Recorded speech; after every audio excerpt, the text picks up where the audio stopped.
French. They claimed they were from Al-Qaeda. Let's turn now to Chad Williams, a former Navy SEAL and author of Seal of God. These were no novices, right, Chad?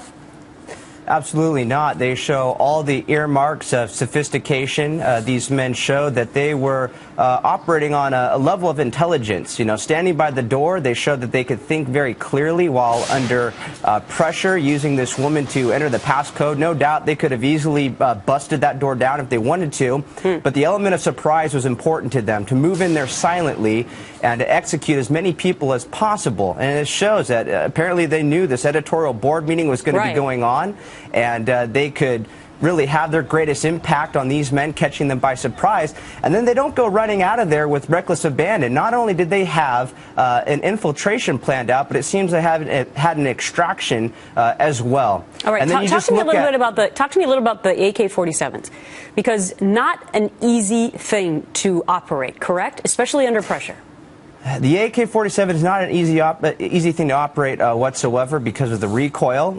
It can shoot 600 rounds per minute, a 7.62 millimeter round, which is capable of taking an arm off somebody if shot in the elbow. And if you look at the video footage, the windshield of the police vehicle, there's a very tight grouping of rounds there that no novice would be able to accomplish. An amateur shooting an AK-47 would not be able to get a tight grouping like that. So it shows that these men know how to control this weapon. While they were shooting, they were communicating, and they were maneuvering, and they were doing this very smoothly, like it was a walk in the park. Yeah, at one point in time, you can see a tennis shoe actually fall out of the car, their getaway car, and they calmly reach down and throw it back in the car. At the same time, almost with the same kind of eerie calmness, we're watching the video right now, they execute an already injured police officer laying on the street.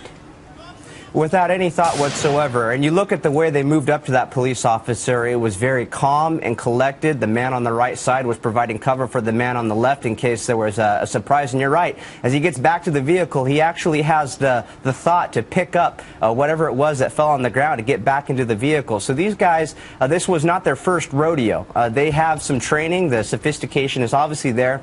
And I think what this shows really is this is the real face of Islam that we need to be aware of.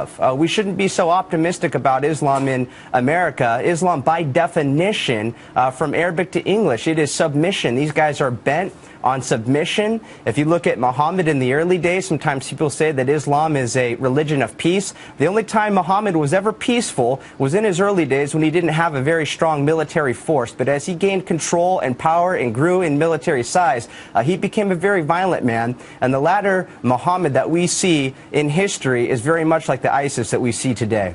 Very interesting analysis coming from somebody who has seen war up close and personal. Chad Williams, thanks so much for your analysis. Thank you.